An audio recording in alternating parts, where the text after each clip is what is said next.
মা, আমাদের খুব খিদে পেয়েছে, চলো না জঙ্গল থেকে একটা বাঘ ধরে খাই। অনেককাল আগে এক জঙ্গলে বাস করত এক গরু ও তার ছোট্ট দুটো ছানা। তারা সারাদিন বনের এদিক ওদিক ঘুরে ঘাস খেত, আর দিন শেষে তারা তাদের ঘরে ফিরে যেত। এমনিভাবে খুব ভালোভাবে তাদের দিন কাটছিল। একদিন হলো কি, মা, অনেক দিন তো হলো আমরা এই মাঠে ঘাস খাচ্ছি, আর খেতে খেতে ঘাসগুলো তো প্রায় শেষ হয়ে এসেছে। এখন যেটুকু ঘাস বাকি আছে তাও যদি আজ আমরা খেয়ে ফেলি, তাহলে কাল আমরা কি খাবো মা? হ্যাঁ সোনা, তুমি একদমই ঠিক কথা বলেছ। আমি তো এই বিষয়টা একবারও ভেবে দেখিনি। শুনেছি আমাদের জঙ্গলের ওপাশে একটা বড় মাঠ আছে, সেখানে নাকি অনেক কচি কচি ঘাসও আছে। আমরা বরং কাল ওই মাঠেই যাব ঘাস খেতে। তবে আজ তো সেখানে যাওয়া সম্ভব নয়, তাই আজ তোমরা এখানে যতটুকু ঘাস আছে তাই খেয়েই তোমাদের পেট ভরাও। ঠিক আছে মা, আমরা তাহলে আজ এখানকার ঘাসগুলোই খাই। এরপর তারা তিনজন সারাদিন ধরে মাঠে পড়ে থাকা বাকি ঘাসগুলো খেয়ে নিল। ছানারা, তোমাদের খাওয়া কি শেষ হয়েছে? হ্যাঁ মা, যা ঘাস ছিল সব খাওয়া শেষ। আচ্ছা, চলো তাহলে এবার বরং ঘরে ফেরা যাক, ওদিকে সন্ধেও হয়ে আসছে। এই বলে গরু তার দুই বাচ্চাকে নিয়ে সেদিনের মতো ঘরে ফিরে গেল।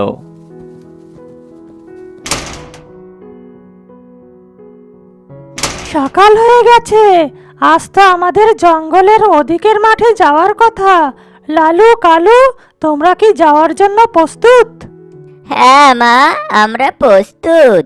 আজ আমাদের অনেক আনন্দ হচ্ছে এই ভেবে যে আমরা একটা নতুন জায়গায় যাব। আজ আমরা পেট ভরে অনেক কচি কচি ঘাস খাবো।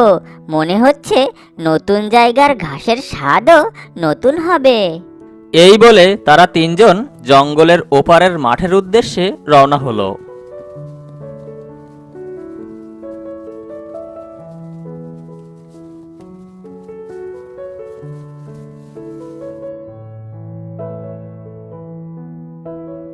মনে হচ্ছে আমরা সেই ঘাস ভর্তি মাঠে এসে পড়েছি। লালু, কালু, দেখো, এ মাঠ তো নরম কচি ঘাসে ভরপুর। তোমরা আজ এখানে পেট ভরে ইচ্ছা মতো ঘাস খেতে পারবে।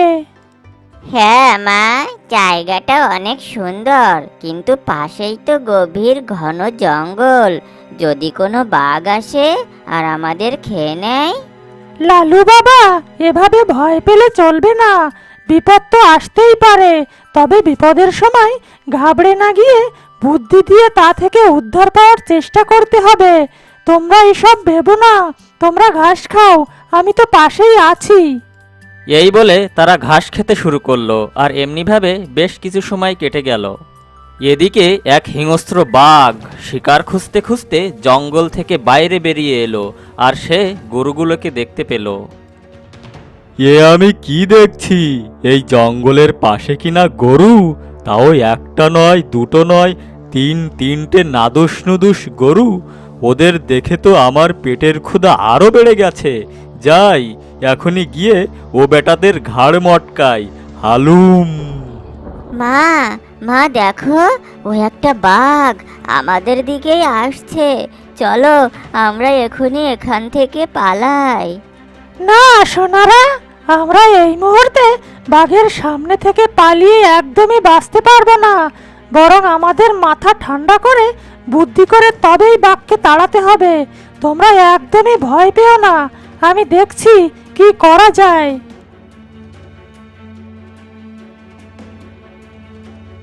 তোদের দেখছি খুবই সাহস, ঘাস খেতে খেতে এখান পর্যন্ত চলে এসেছিস, কিন্তু এখন তো তোদের আমি খাবো।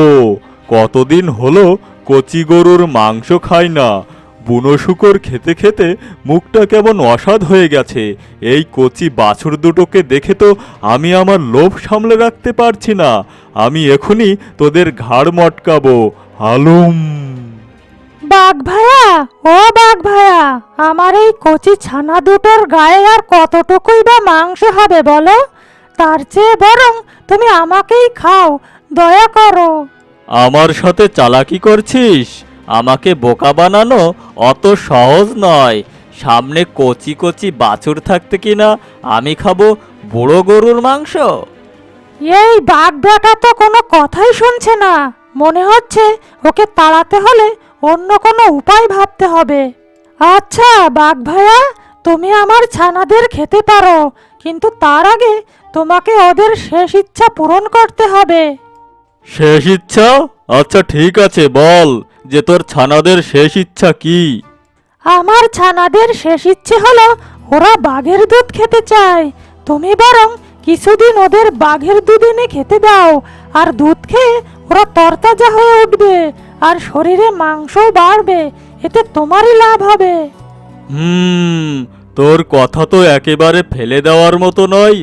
যা, তোর ছানাদের শেষ ইচ্ছা আমি পূরণ করব, তবে আমি 7 দিন তোর ছানাদের জন্য দুধ নিয়ে আসব, এর বেশি নয়। আর এই 7 দিন সকালে গিয়ে তোদের ঘরে আমি বাঘের দুধ দিয়ে আসব। ঠিক আছে ভাইয়া, তাতেই চলবে। আচ্ছা ঠিক আছে, আমি এখন যাই। আমাকে আবার নতুন শিকার ধরে আমার পেট ভরাতে হবে। এই বলে বাঘ সেখান থেকে চলে গেল। খুব মজা হবে, কাল সকালে আমরা বাঘের দুধ খাবো। তোর মুখে কি খাওয়া ছাড়া আর কোনো কথা নেই? দেখলি না, আমরা কোনো রকম বাঘের হাত থেকে আমাদের প্রাণ বাঁচালাম। এতক্ষণে তো বাঘের খাওয়ার হতি। সোনারা, তোমরা নিজেদের মধ্যে আর ঝগড়া করো না, চলো আমাদের আবার ঘরে ফিরতে হবে। তারপর গরু সেদিনের মতো তার বাছুরদের নিয়ে ঘরে ফিরে গেল। পরদিন সকালে বাঘ তার কথা মতো গরুর বাড়িতে বাঘের দুধ পৌঁছানোর জন্য রওনা হলো।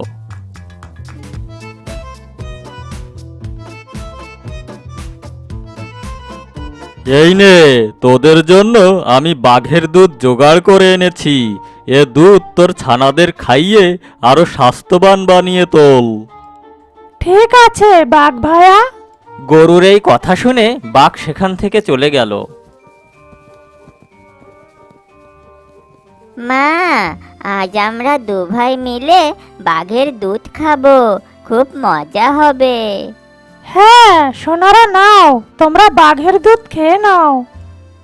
আর বাছুর দুটো দুধ খেতে শুরু করলো। এমনিভাবে বাঘ প্রতিদিন দুধ নিয়ে আসে আর বাছুর তা খায়। এভাবে 7 দিন কেটে গেল। মা, বাঘের কথা মতো 7 দিন তো আমরা দুধ খেলাম, এবার কি বাঘ সত্যি সত্যি আমাদের খেয়ে নেবে?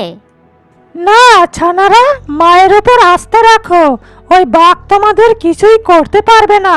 চলো আমরা আবারও আগের মতো মাঠে গিয়ে ঘাস খাবো। এই বলে তারা আবারও জঙ্গলের মাঠের দিকে রওনা হলো।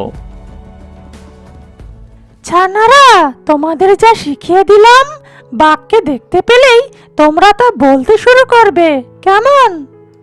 ঠিক আছে মা। দেখতে দেখতে তো 7 দিন কেটে গেল। আজ আমি গরুর বাছুর দুটোকে খাবো। কচি গরুর মাংস খেতে খুব মজা হবে, আর লোভ সামলে রাখতে পারছি না আমি।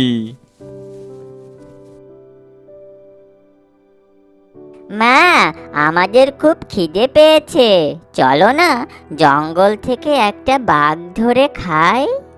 তোমরা তো দেখছি এতদিন বাঘের দুধ খেয়ে বাঘের মতো মাংসাশী প্রাণী হয়ে উঠেছ, আর আশেপাশে যত বাঘ ছিল তাও তোমরা খেয়ে ফেলেছ।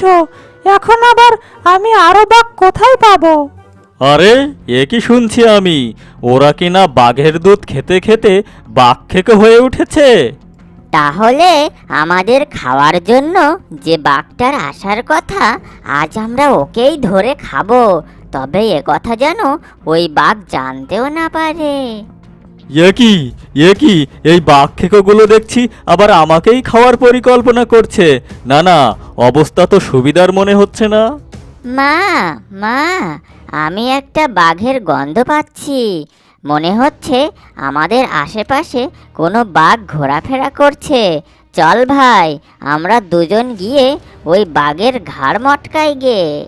ওরে বাবারে, এখানে আর এক মুহূর্ত থাকলে আমি আর প্রাণ নিয়ে বেঁচে ফিরতে পারবো না। আমাকে এখনই এখান থেকে পালাতে হবে। বেঁচে থাকলে আরও অনেক শিকার ধরা যাবে খন। ওদের কথা শুনে বাঘ এতই ভয় পেয়ে গেল যে চিরদিনের জন্য সে জঙ্গল থেকে চলে গেল। মা, তোমার বুদ্ধি কাজে লাগিয়ে আজ আমরা বাঘকে এই জঙ্গল ছাড়া করতে পেরেছি। আর তা না হলে ওই বাঘ এতক্ষণে আমাদের খেয়ে নিত। বাচ্চারা, আমি তো তোমাদের আগেই বলেছি, বিপদের সময় মাথা ঠান্ডা করে বিপদের মোকাবেলা করতে হবে। তাহলে আমরা সহজেই যে কোনো বড় বিপদ থেকে মুক্তি পাবো।